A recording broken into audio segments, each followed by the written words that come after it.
A continuación, Noticiero Telesucesos. Clasificación A.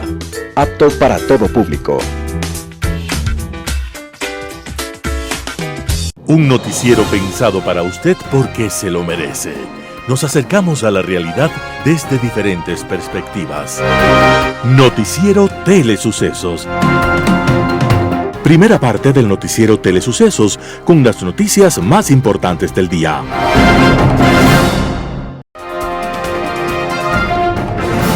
Un día como hoy. Una mañana se cometió un crimen en un departamento londinense. La policía había llegado a la escena, pero no tenía nada claro. En ese momento apareció un visitante casual. Observó el lugar por un par de minutos y les dijo a los policías sorprendidos: Señores, el asesino es un hombre joven que mide más de 1,80 m. Calza unas botas toscas de puntera cuadrada. Debe ser de rostro rubicundo. Y tiene largas las uñas de la mano derecha. Los policías se quedaron en silencio, boquiabiertos, mientras el extraño visitante se daba la vuelta y los dejaba solos. El personaje era el famoso detective Sherlock Holmes, y era y sigue siendo, sin duda, el más famoso de todos los detectives en la historia de la literatura. Su creador era un médico con pocos pacientes y mucha inteligencia e imaginación, y aprovechaba sus obligatorios momentos de soledad en el consultorio para escribir novelas. El personaje central era el famoso detective, el hombre de mirada aguda y sagaz, el que veía siempre lo invisible, lo que escapaba a los demás. Aquel médico, Conan Doyle, padre de Sherlock Holmes, había nacido en Edimburgo y partió para siempre un día como hoy, 7 de julio de 1930. Sí, un día como hoy, Arthur Conan Doyle, en una novela que nunca hubiéramos querido leer, nos dejó el misterio de su partida y de su silencio eterno. Las principales noticias del día. Titulares. Jueza no da paso a la acción de protección que buscaba la salida del procurador. Gobierno aprueba la concesión del proyecto eólico Billonaco 3. Ecuador negocia con Estados Unidos la apertura de un centro de migrantes. En el segmento de opinión, el gobierno recicla ex asambleístas. En política internacional, cumbre en Mercosur. Los editoriales serán de Ramiro Ruiz, La trama del populismo, Roberto Aguilar, El prófugo está desnudo. Noticias del día. Jueza no da paso a la acción de protección que buscaba la salida del procurador. Improcedente. Así declaró la jueza Nubia Vera Cedeño de la Unidad de Familia Mariscal Sucre a la acción de protección que presentó Nelson Raúl Rodríguez Durán en contra del procurador Juan Carlos Larrea. El anuncio se dio este viernes 7 de junio del 2023. Rodríguez señaló al procurador Juan Carlos Larrea por incurrir en un supuesto conflicto de intereses y en las prohibiciones para ser designado como abogado del Estado. Según él, sí hubo irregularidades porque el procurador en su declaración no incluyó las acciones que posee en una entidad bancaria y para él sí hay conflicto de interés porque aunque no es autoridad bancaria, a él le puede llegar el tema relacionado. Entre otras consideraciones, la jueza señaló que el peticionario debía haber presentado su impugnación en el concurso llevado adelante para la elección de la autoridad. Además, señaló que no se violaron los derechos alegados por el accionante, quien en la misma audiencia en la que se dio el anuncio oral del fallo, apeló la resolución. La audiencia pública en este caso se instaló el miércoles 24 de mayo del 2023. La pretensión del demandante era que se declare la supuesta violación al derecho constitucional a la seguridad jurídica por parte del Consejo de Participación Ciudadana y Control Social y se deje sin efecto la designación de Larrea Valencia como procurador. La acción de protección se presentó en octubre del 2022, previo a la posesión del funcionario. El argumento del accionante es una supuesta prohibición que, según el Código Monetario, solo aplica a superintendentes de bancos y compañías, no al procurador. Al no encontrar impedimentos legales, la Asamblea posesionó al funcionario el 15 de noviembre. En la audiencia, la defensa del procurador señaló que la prohibición no aplica a su cliente. El gobierno aprueba la concesión del proyecto eólico Billonaco 3. El consorcio español Cobra Cero e Billonaco estará a cargo de la construcción y operación del proyecto eólico Billonaco 3, una vez que el gobierno firmó el contrato de concesión la tarde de este 6 de julio de 2023. La obra se construirá en Loja y tendrá una capacidad de 110 megavatios, con lo que se convertirá en el proyecto eólico más grande de Ecuador. Esa energía será suficiente además para abastecer a 30.000 hogares. Billonaco 3 evitará la emisión de 321.000 toneladas de dióxido de carbono a la atmósfera cada año, lo que equivale a sacar de circulación a unos 5.000 buses urbanos. El consorcio invertirá 181 millones de dólares. La construcción del proyecto generará 927 empleos. Esto significa 927 familias con un sustento fijo, dijo el presidente Guillermo Lasso, quien estuvo presente en la firma de la concesión. Lasso agregó que Billonaco 3 robustecerá el abastecimiento de energía en las épocas secas de la cuenca amazónica, evitando el riesgo de apagones. Eduardo Mora, representante de Billonaco Energy, dijo que la firma de este contrato contribuirá a aumentar el suministro de energía eléctrica renovable. La firma del contrato de concesión se da tras 2 años y medio después del anuncio de que el consorcio había ganado la adjudicación. Pese al retraso, las autoridades informaron que la firma de un contrato de inversión que garantiza seguridad jurídica al consorcio español coadyuvó para concretar la concesión. El ministro de Energía y Minas, Fernando Santos Albite, dijo que en las próximas semanas se firmarán los contratos de concesión para proyectos de energías renovables por 500 megavatios. Ecuador negocia con Estados Unidos la apertura de un centro de migrantes. Entre las medidas adoptadas por el gobierno de John Biden en Estados Unidos para reducir las cifras de migrantes irregulares está el anuncio de la creación de Centros Regionales de Procesamiento Migratorio, RPC por sus siglas en inglés. Los primeros RCP se abrirían en Colombia y Guatemala, pero el gobierno ecuatoriano también quiere participar de la iniciativa. Así lo confirmó el canciller Gustavo Manrique. El titular de la diplomacia ecuatoriana afirmó que ha mantenido conversaciones con el secretario de Estado, Anthony Blinken, para que Ecuador forme parte de esta iniciativa y cuente con una oficina en el país.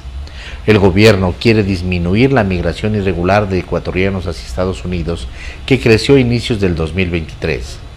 Esto busca disminuir los riesgos a los que se enfrentan los migrantes, incluso dentro del territorio estadounidense, por los procesos que pueden enfrentar. Manrique dijo que la intención es que los migrantes tengan la posibilidad de viajar de manera regular a través del proceso que establezcan estos centros de Estados Unidos. Según el canciller ecuatoriano, esto podría ser beneficioso para ambos países.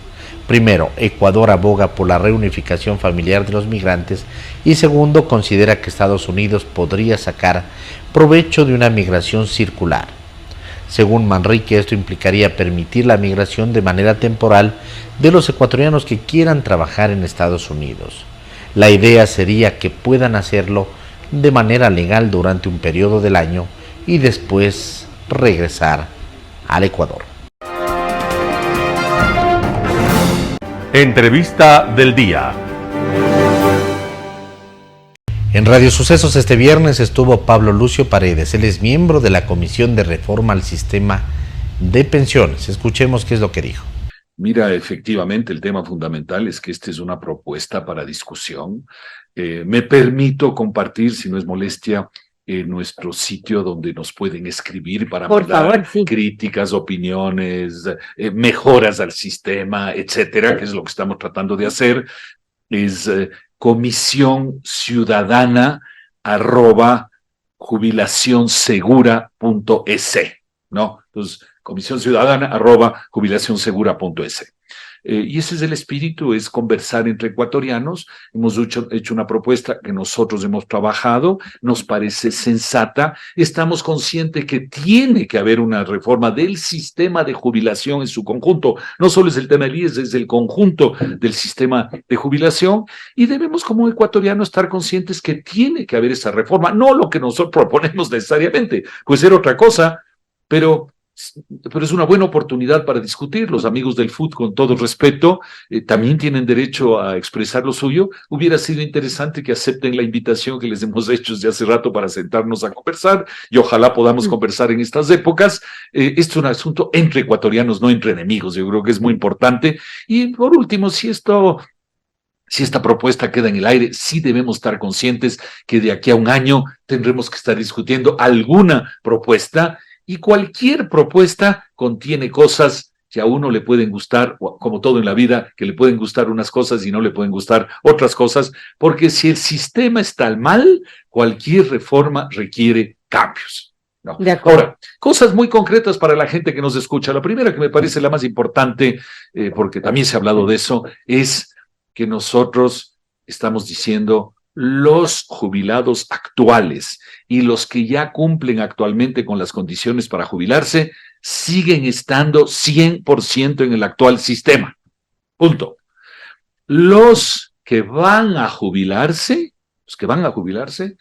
que están en camino, digamos, van a transitar progresivamente del actual sistema al nuevo sistema. ¿Qué quiere decir progresivamente? Quiere decir que, por ejemplo, alguien que, digamos, está a medio camino para jubilarse, ha aportado 15, 20 años, está a medio camino.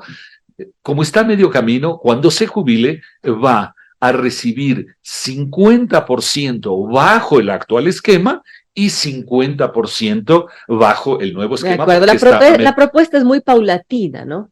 Es muy paulatina en todo.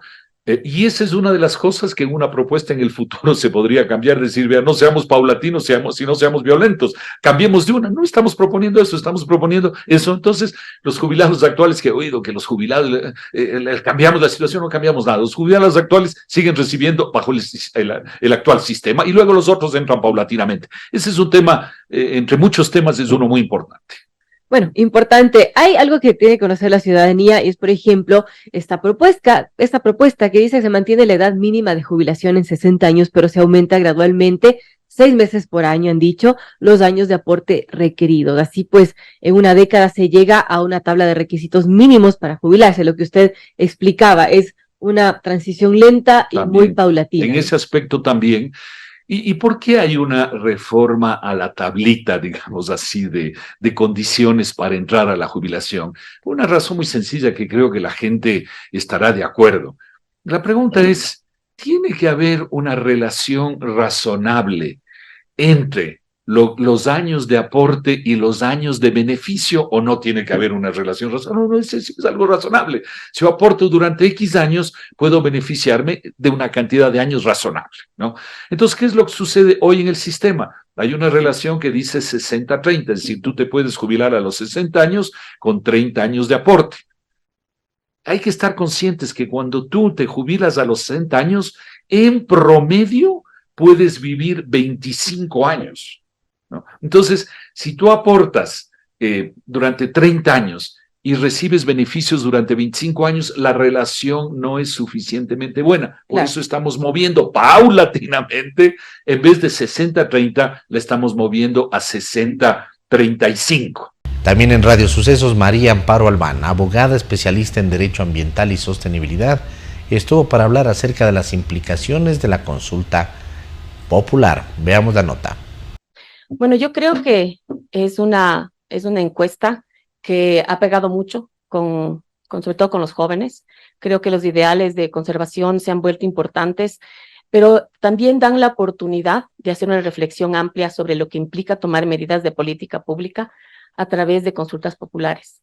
Creo que aquí también tenemos la obligación de reflexionar cómo debemos construir institucionalidad ambiental en el país, y creo que los elementos que se discuten en las políticas públicas y en las legislaciones son difíciles de trasladar a una discusión política de campaña.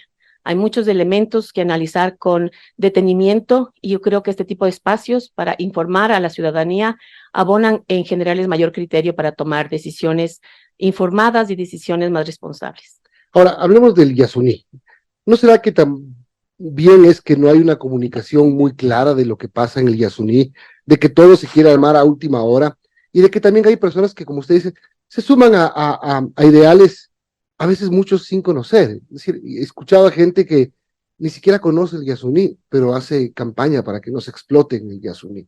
Es decir, conocer las realidades también, las comunidades, escuchaba a comunidades del Aguarico, por ejemplo, que ahora recién están siendo socializadas sobre los temas que están planteados a nivel nacional, además. Así es, Milton. Yo creo que faltan muchos elementos de poner en consideración de la ciudadanía. Creo que es una consulta que tiene mucha historia y hay que conocerla. Yo pienso que la consulta, como fue propuesta en el 2013, originalmente y negada en el 2014, hacía realmente sentido para el país. En aquel entonces era una propuesta visionaria, no se había dado a la explotación, pero hay que tener, yo le digo, un poquito de conocimiento sobre por qué se da esta situación. El artículo 407 de la Constitución, que lamentablemente fue puesto ahí, y digo lamentablemente porque antes la Constitución no permitía la extracción en áreas protegidas. Eso estaba en una ley, y las leyes no se imponen a las constituciones, y ya la Constitución del 98 tenía una visión de conservación de áreas protegidas. Sin embargo, ese artículo fue puesto ahí, y se dio paso, luego de este proceso de negociación que hubo a nivel internacional para levantar fondos que sustituyan la explotación, se dio paso. ¿Qué sucedió ahí? Con el procedimiento constitucional se aprobó y ese procedimiento, ese proceso de explotación, ese proyecto comenzó a surtir efectos. Se construyó una larga carretera en una área de bosque nativo, se instaló un área de operación, un área de locación de 40 hectáreas, 80 hectáreas, entre, no sé exactamente pero que deja efectos, y se comenzó a extraer el crudo. Eso es la realidad.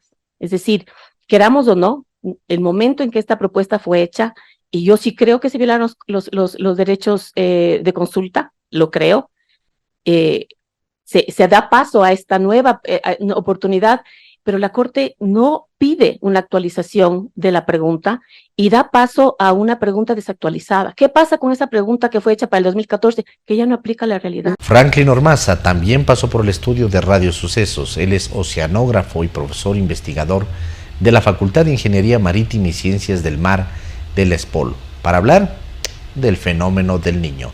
Escuchemos qué es lo que dijo. Bueno, primero ponernos en contexto con lo que ha pasado últimamente con respecto al desarrollo de este fenómeno. La WMO o la OMM emitió, es cierto, un boletín que no dice nada nuevo realmente, no es nada nuevo, es una forma de avalar lo que los investigadores hemos estado siguiendo día a día en todo el mes de junio. En el mes de junio, el 8 de junio, se declaró que habían las condiciones, ¿sí? Así es. Del fenómeno del Niño. Es decir, todo indicaba que va a ocurrir un fenómeno del Niño. Eso es lo que la WMM dice. Pero también dice en el cuadrito, no sé si usted tiene ahí la noticia, hay un cuadrito con una infografía y en letra chiquita, como en los contratos que uno firma a veces con las aseguradoras, ¿sí? En letra chiquita que nadie la lee, nadie la ha leído de lo que he estado ocultando, dice claramente, bueno, no claramente, hay que poner atención. Dice la letra pequeña. Sí, dice que las condiciones deben ser evaluadas en función de la región y de las condiciones locales. Y eso no se hace énfasis, que es lo que se debe hacer énfasis en la noticia. ¿Ok? Entonces, no ha hecho nada nuevo la WMO. Inclusive está atrasado porque pasó un acontecimiento muy importante en los últimos 15 días. Recuerda, Verónica, que yo le dije a usted que el fenómeno son dos variables que tienen que estar acopladas, la variable meteorológica y la variable oceanográfica. Allá en 3-4, a 8.000 kilómetros al oeste del país, ¿sí? La variable meteorológica se ha desacoplado. Eso, mire que no es noticia, debería ser noticia. Se ha desacoplado y eso implica que hay una disminución de las condiciones de calentamiento del océano. O sea, no estoy diciendo que se acabó el Niño ni nada por el estilo. Simplemente se ha desacoplado, pero se ha desacoplado bastante. Ahora, registrados los otros, todo un periodo de 20 años, siempre ha habido o generalmente ocurren desacoplamientos breves de la variable meteorológica porque es la variable más inestable. ¿Sí? Por eso es que pedimos 3-5 meses de datos para declarar cierto. Entonces está desacoplado y probablemente produjo ya un efecto. La anomalía disminuyó esta semana en esa área. Estaba en 1, bajó a 0.9. Bueno, usted me dirá 0.1 no es mucho, no, es bastante. Sí, es bastante. Entonces, como es, esa es la noticia de último momento. ¿Sí? Eso va a implicar que el niño allá en 3-4 sea de moderado para débil. Un panorama de noticias para su estatura intelectual.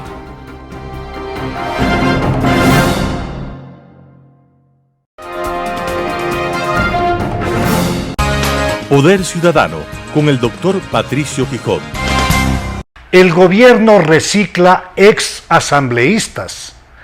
Tras la aplicación del decreto ejecutivo número 741 dictado por el presidente de la República, Guillermo Lasso, se envió a la casa a los 137 asambleístas que formaron parte de una función del Estado que se encontraba con más de un 95% de desaprobación popular, convirtiéndola, por tanto, en el organismo público más desprestigiado de la historia democrática nacional.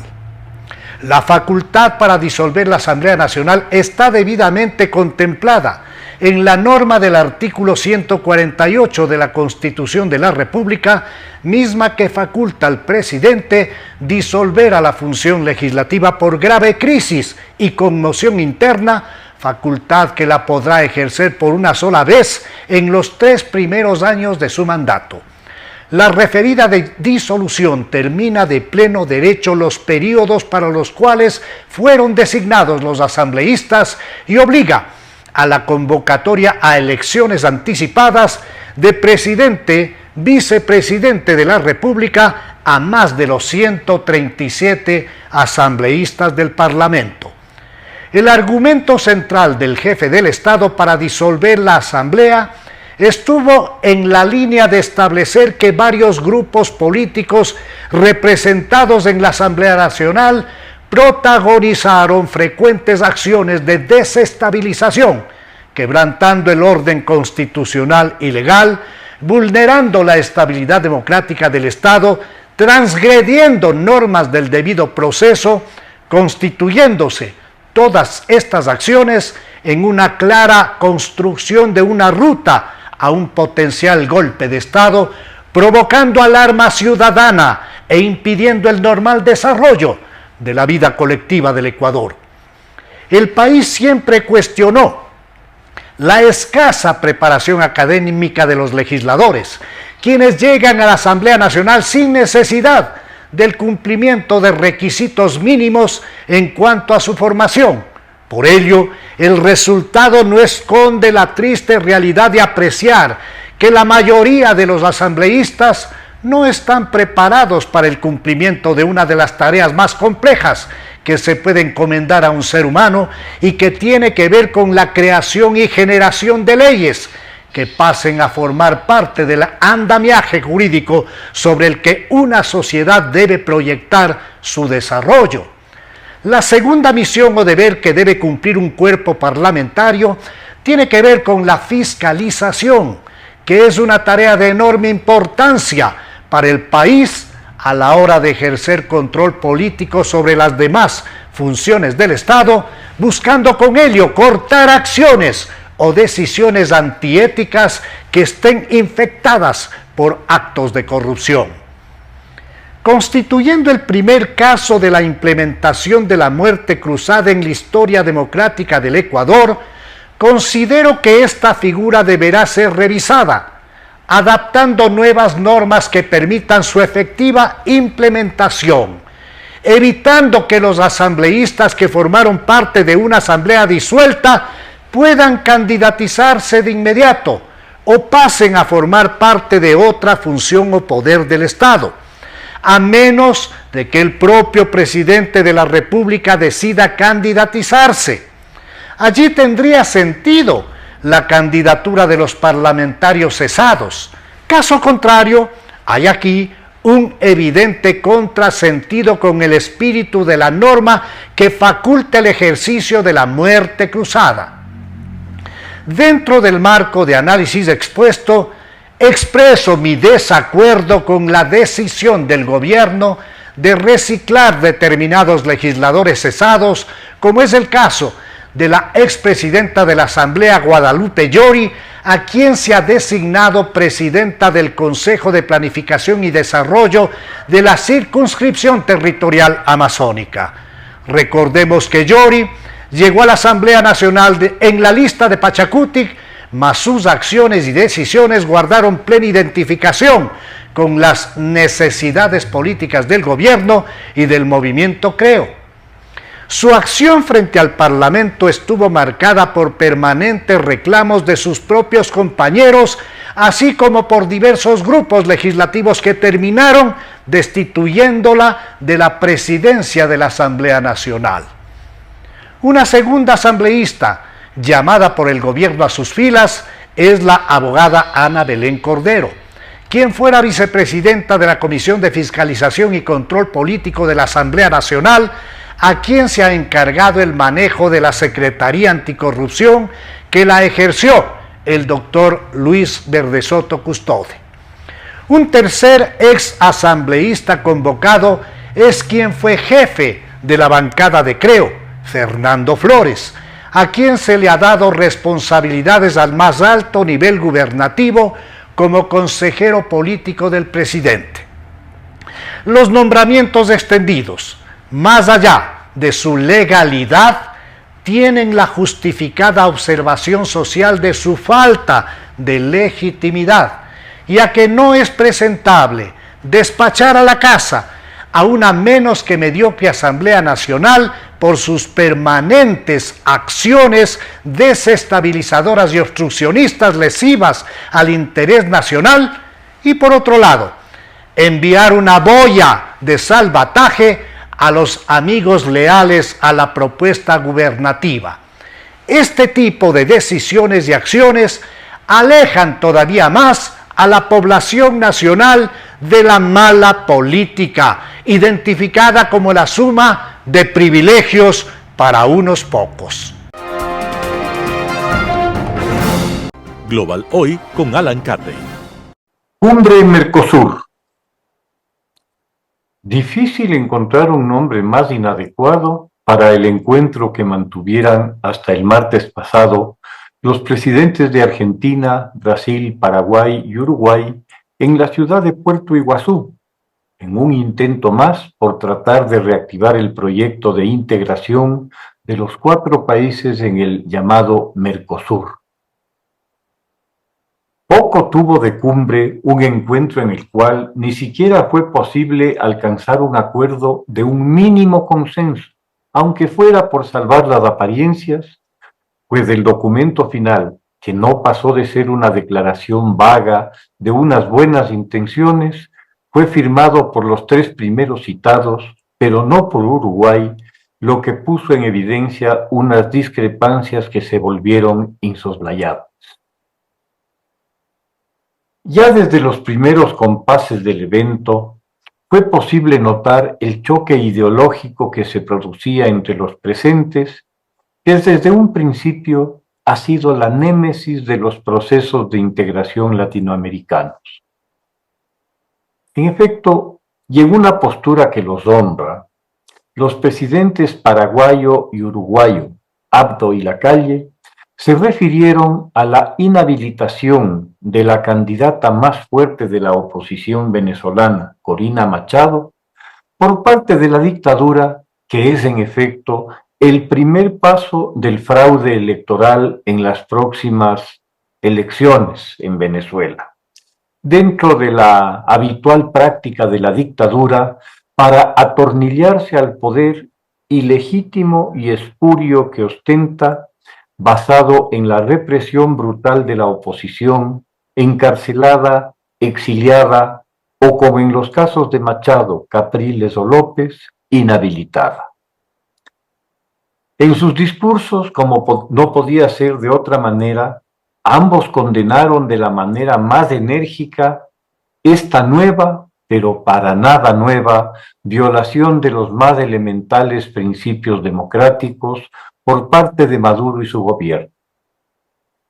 Ante esa declaración, el presidente argentino, que asistía a su última cumbre, salió al paso con el muy lamentable tango de las sanciones para explicar disque la catástrofe económica en que la dictadura ha sumido al país, expulsando a 7 millones de venezolanos que en buena medida han sido acogidos por los otros países sudamericanos, generándose situaciones de tensión en varios de ellos por la presencia de grupos delincuenciales que se han infiltrado entre estos migrantes forzosos.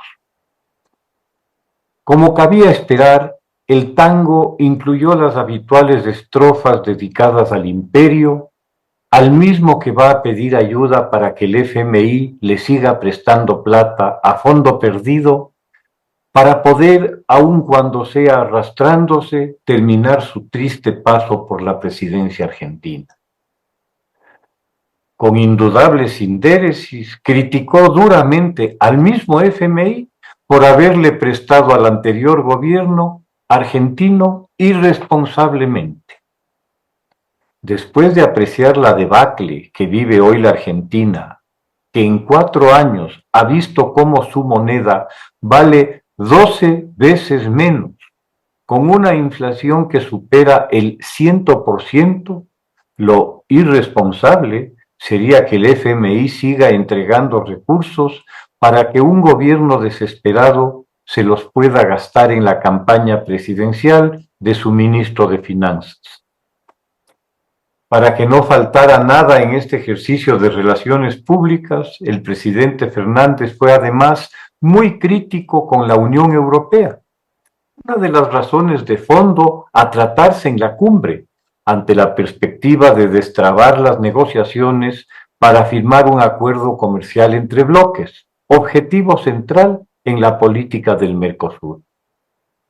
Nuevamente, el tango de lo injusto, de la volubilidad y de la imposición fue el que cantó Fernández, atribuyendo las culpas de todo, a todos, menos a sí mismo y a sus correligionarios.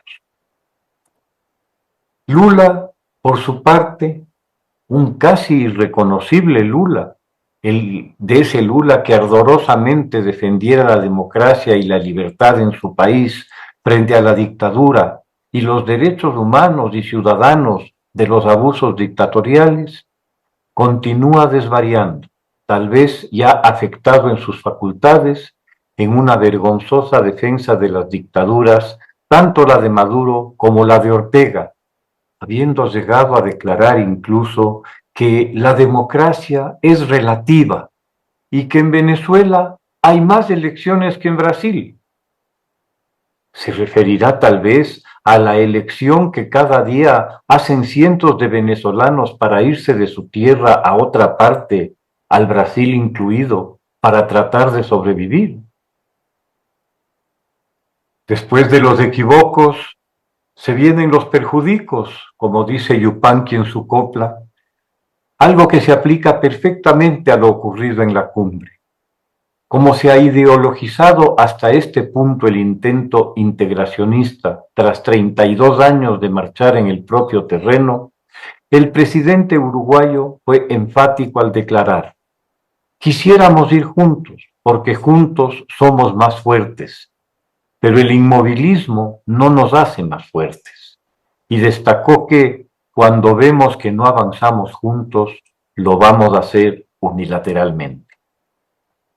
La postura uruguaya hace referencia a su acercamiento con China, que está estancado ante la oposición de los otros socios del Mercosur a un acuerdo bilateral entre Uruguay y China.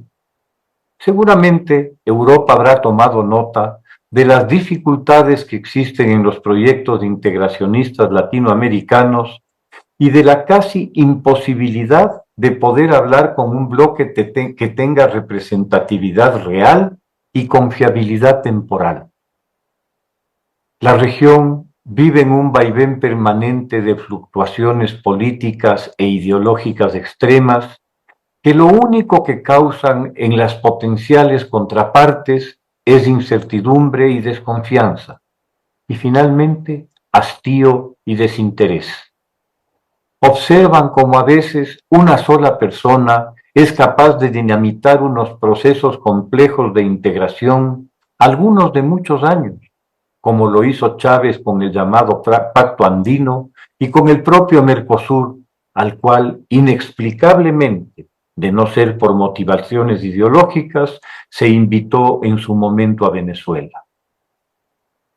La ventana de oportunidad que se le abre a la región ante el proceso de reconfiguración del escenario geopolítico mundial, con una Unión Europea buscando de nuevo acercarse a la región del mundo con la que mayor afinidad cultural e histórica tiene, al tiempo que trata de equilibrar como tercer actor el creciente enfrentamiento entre Estados Unidos y China, es de una importancia decisiva y ofrece un camino para desalinearse de una aparente disyuntiva existencial. Mantener la perpetua pugna ideológica como centro de un asunto que es fundamentalmente económico es la peor muestra de inmadurez e incapacidad de alcanzar acuerdos mínimos como región para beneficio común. Lamentablemente, si nos ponemos a ver, lo mismo ocurre con los propios países a lo interno.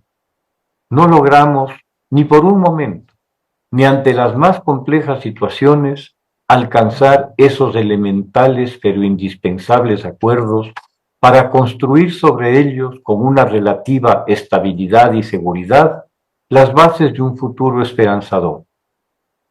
Nunca hemos sufrido las devastadoras guerras que por 1000 años o más desgarraron a Europa. Si ellos pudieron superar esa tendencia suicida e integrarse en la Unión Europea, no se entiende que nos resulte tan difícil hacerlo.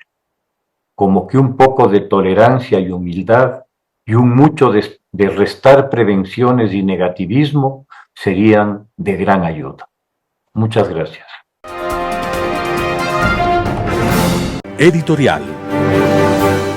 La trama del populismo, artículo de Ramiro Ruiz. La recuperación económica post-pandemia ha sido muy lenta en el planeta. A todos conviene revertir esta situación de pobreza y dar impulso más fuerte y firme al crecimiento económico. Ecuador enfrentará una catastrófica condición económica. La trama de 15 años de populismo y sus consecuencias de pobreza, mala atención social, inseguridad, decepción en la población y desconfianza es el ambiente que más se ajusta a la incertidumbre política. Las próximas elecciones no han producido interés.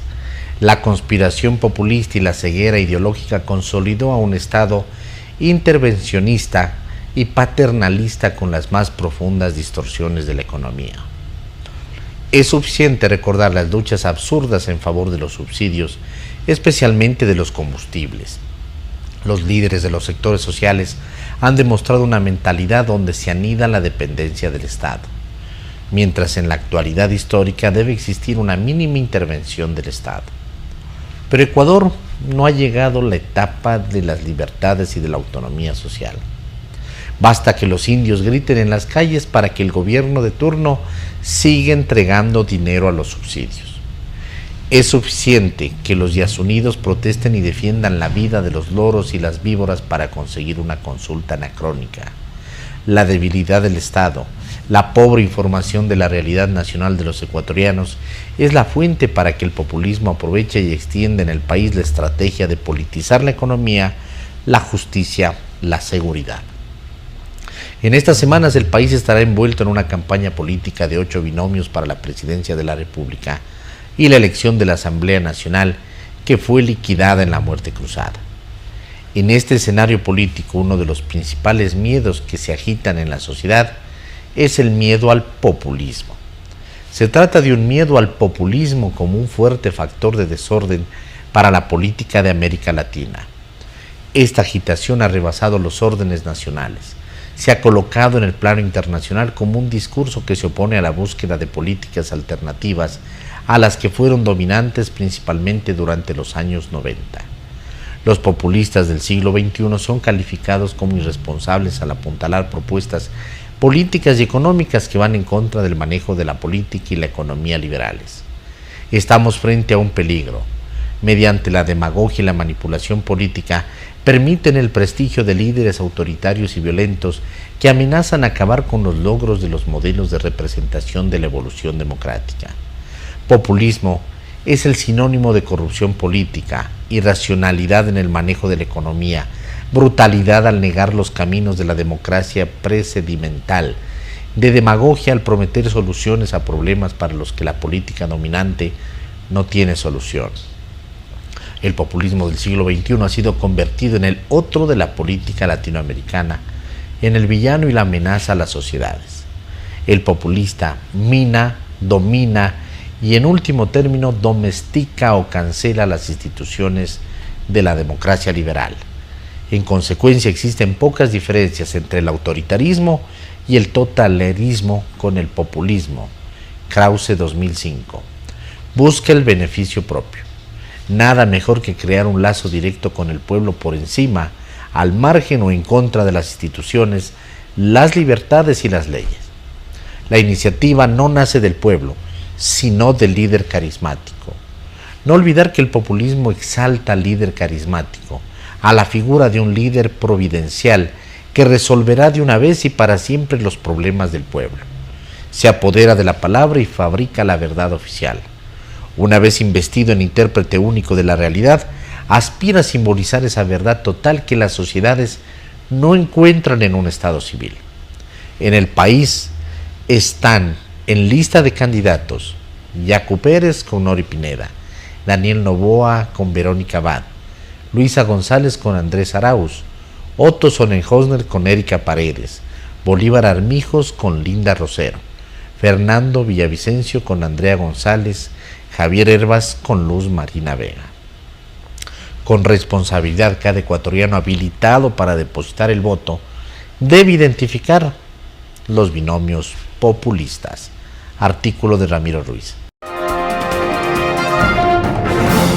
El prófugo está desnudo. Roberto Aguilar, El Expreso. En la cresta de la ola de su desvergüenza y su impudicia, perdido ya su último contacto con la realidad y abandonado por completo todo sentido de honestidad intelectual y de decencia, por no hablar simplemente de la elemental y básica memoria, el expresidente prófugo empieza a registrar de arriba abajo el Google en busca de ejemplos de funcionarios europeos que se vieron obligados a renunciar a sus cargos luego de haberse demostrado el plagio de sus tesis doctorales para restregárselos en la cara a la fiscal general de la Nación. Cada nuevo hallazgo es una nueva victoria personal que se atribuye y con la cual alimenta su fatuidad incontrolable. La ministra austríaca de Trabajo, el ministro alemán de Educación en la época de Angela Merkel, ellos tuvieron un elemental sentido de vergüenza personal y respeto a la ciudadanía y renunciaron. Escribe desde las alturas en las que se sueña. Todavía se siente animado, de no se sabe bien qué clase de prerrogativa, que le autoriza a dar lecciones de moral, pese a haberla perdido enteramente. Han pasado 4, 5, 6 días desde que se conoció la resolución del Consejo Universitario de la Universidad Central, que desestima la acusación de plagio en contra de la fiscal, y él, mortalmente encabronado ante lo inaudito, no ha parado de tuitear y retorcerse, navegar en el ciberespacio e intoxicarse con su propia bilis, febril y nervioso, compulsivo, enajenado, enfermo de tanto Twitter y de tanto odio, loco de atar, loco rabioso, loco peligroso. Casi nos lo podemos imaginar echando espumarajos por la boca, enseñándonos su verdadero rostro, que solo un rebaño de obsecuentes incapaces de mirar de frente a la verdad, no vaya a ser que les derrumbe su chiringuito de míseras certezas, es incapaz de ver en toda su amenazante fealdad. Funcionarios europeos que renunciaron tras haberse demostrado el plagio de sus tesis doctorales, dice, hay que tener jeta. No hace falta recordar el abultado historial de barbaridades académicas que contribuyó a justificar o a encubrir. La tesis de grado entendida como emprendimiento familiar de los hermanos Alvarado, incapaces de parir una idea original de puro burros. La farsa del primo, que falsificó su título de economista y al que rindió un homenaje. La vergonzosa bufonada del vicepresidente que salió a buscar inspiración en el rincón del vago. Todos ellos con la impunidad que les confería su cómplice protección. Por no hablar del tráfico indecente de títulos honoris causa, en el que obligó a participar al cuerpo diplomático para satisfacer su vanidad insaciable. Y no hace falta recordar nada de esto, porque es inolvidable, porque ya es parte del imaginario nacional y referente inamovible de la desvergüenza política ecuatoriana. ¿Cómo se atreve ahora este descarado, este delincuente, a impartir lecciones y reclamar sanciones? ¿Qué trata de esconder? ¿Cuál es la causa de su rabiosa desesperación? Este ataque de angurria y hambre incontenible, esta necesidad imperiosa de tumbar a la fiscal, no puede ser gratuita. ¿Cuál es la investigación cuyo avance trata de impedir? El juicio que pretende inhabilitar, la cooperación efectiva que lo atormenta y que con tanta urgencia necesita congelar. ¿En qué nueva suciedad insondable está metido? ¿Qué nuevo delito, qué nueva ratería está por descubrirse para que aparezca así tan descompuesto, sin pudor y tan desnudo, tanto que ni siquiera se da cuenta de hasta qué punto se ha puesto en evidencia? Ojalá pronto lo sepamos. Debe ser grave, a juzgar por la dimensión de su alaraca. Roberto Aguilar, El Expreso. Noticias internacionales. El 5G llega al tenis. Wimbledon prueba un dispositivo para los aficionados con discapacidad visual. Disfrutar del mejor tenis del mundo teniendo discapacidad visual es ya, por increíble que parezca, posible, gracias a estas gafas de realidad aumentada con tecnología 5G. Algunos asistentes a Wimbledon lo están comprobando estos días. Tim Henman, todo un clásico del tenis británico, es uno de los firmes defensores de este dispositivo. Yeah, I think the Give Vision technology is amazing to be able to provide the opportunity for visually impaired people to see the action on centre court in real time. And you know, for me, the whole piece around accessibility, opportunity, diversity in tennis is massively important. Las lentes transmiten imágenes en directo de las cámaras de televisión a través de 5G, adaptándolas al perfil de visión específico de cada persona, acercándolas a sus ojos y estimulando las células fotorreceptoras de las retinas, lo que permite recuperar cierto grado de visión. I can't put into words how I feel at this moment, both as a visually impaired tennis player and as a huge fan of tennis, to be able to actually watch a tennis match, be able to track the ball most of the time, be able to get the details like the spin, the depth, exactly how close to the line it was, and it's just an unbelievable feeling. La tecnología 5G cubre además todo el estadio en cuestión, de modo que los aficionados con discapacidad visual pueden disfrutar del partido desde cualquier punto del mismo. Se trata sin duda de un avance tecnológico de campeonato.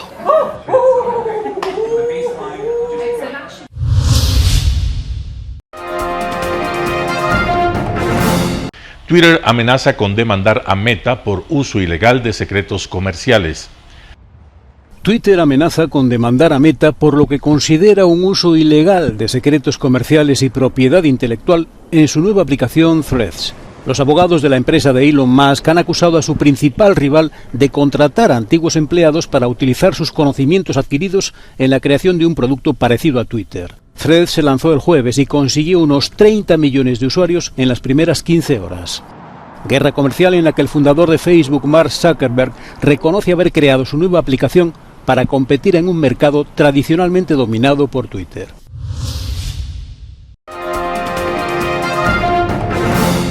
Subastados por 13.1 millones de euros, 2 retratos de Rembrandt ocultos desde hace 200 años. Subastados por 13 millones, 2 retratos de Rembrandt ocultos desde hace 200 años. La casa de subastas Christie's remató este jueves en Londres 2 retratos del artista neerlandés. reaparecieron recientemente tras haber estado en una colección privada del Reino Unido desde 1824. Firmados por Rembrandt en 1635, muestran a una pareja de ancianos neerlandeses que tenían relación directa con Rembrandt y su familia. Según la investigación del Rijksmuseum, el hijo de ese matrimonio, Karel van der Pluijm, fue aprendiz del pintor e hizo cuadros inspirados en el maestro neerlandés.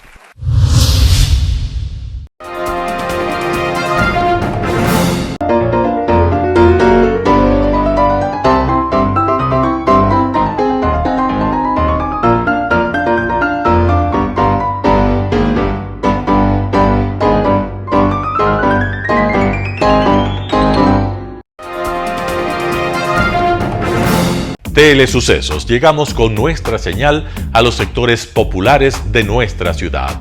Quienes no tienen televisión por suscripción atenderán nuestra señal sin costo en Canal 29 UHF Telesucesos. Siempre ecuatorianos, resaltamos nuestra identidad. El básquet, esgrima, tenis de mesa, taekwondo, box y muchos deportes más en Telesucesos Sport, sin costo desde la comodidad de su hogar en Telesucesos Canal 29. Arena Telesucesos es una importante y funcional edificación cubierta dispuesta para la práctica y desarrollo de eventos del Ecuavóley. La transmisión de Telesucesos se podrá sintonizar además a través de Claro TV Canal 43, TV Cable Canal 73 y en redes sociales Facebook Live Telesucesos Quito y YouTube Telesucesos HD. Simple y gratuito. Llama a nuestros números de contacto 2021-224 o al 0989-973-725 y regístrate como invitado especial para nuestros eventos en vivo. Emoción sin límites los días jueves y viernes desde la comodidad de su hogar.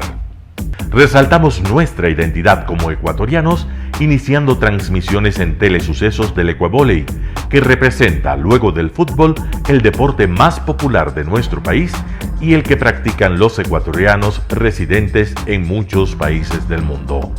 Nuestra señal será transmitida en directo por televisión abierta en la ciudad de Quito y a través de las redes sociales a todo el país, así que llegará a Estados Unidos, España e Italia, creando a través del Ecuavóley un nexo fraterno entre ecuatorianos y entre los inmigrantes de nuestro país. Anuncie en Telesucesos Sport y llegue con nosotros a lo más importante del deporte popular. Telesucesos, con sus transmisiones, jerarquizará esta práctica deportiva, convocando importantes competencias de ecuavóley dentro y fuera del Ecuador. Llegando con deportes no atendidos por los medios de comunicación que han concentrado su acción en el fútbol. El tenis, box, golf, racquetball llegarán a su pantalla de televisión en tiempo real a través de Canal 29 UHF, competencias que podrán ser atendidas a través de Facebook, YouTube y vivir los encuentros deportivos en directo y en tiempo real. Esté atento a nuestros horarios especiales de transmisión los fines de semana y feriados. Usted y su familia disfrutarán desde la comodidad de su hogar de las emociones del Ecuavóley, deporte tan nuestro. Somos inéditos y para ello disponemos de un escenario cubierto propio, Arena Telesucesos, desde donde transmitimos nuestros encuentros masculinos y femeninos de este deporte. Arena Telesucesos, el escenario cubierto para la práctica del deporte 100% ecuatoriano, el Ecuavóley. Telesucesos es un canal de televisión que incorpora a su programación manifestaciones culturales y deportivas que marcan la identidad de nuestro país. Consideramos que el Ecuavóley es una manifestación deportiva con partida de nacimiento popular y nombre propio ecuatoriano. ¿Cómo llegar? Nuestras instalaciones se encuentran en el norte de la ciudad, en un sector de gran crecimiento y desarrollo urbano al que se accede a través de la vía E35, más conocida como la Avenida Panamericana Norte. Desde el centro comercial El Portal, a 2 kilómetros a la derecha, se encuentra la calle García Moreno, antiguo camino a Llano Grande, una arteria en la que se desarrollan dinámicos comercios. Junto al centro comercial Ciudad Alegría, a 100 metros, hemos llegado a nuestras instalaciones, Arena Telesucesos, la cancha del Ecuavóley. Arena Telesucesos, funcional espacio cubierto para la práctica y desarrollo del deporte. Telesucesos Sports. Deportes, deportes, deportes. Todas las tardes, 4 horas de lunes a miércoles, de 14 a 17 horas. Los jueves y viernes, 6 horas, de 12 a 20 horas. Desde Arena Telesucesos.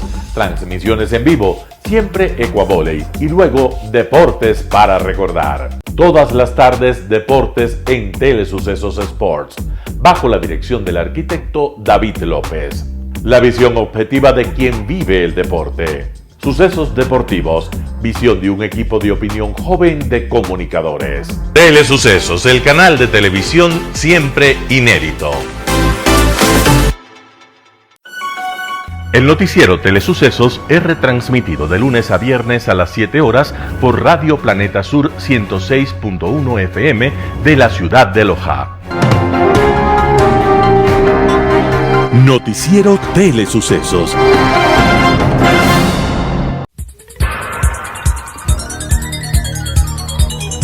Las opiniones vertidas en este espacio por la producción y dirección del programa son de exclusiva responsabilidad de sus autores y de quienes intervienen en ellos.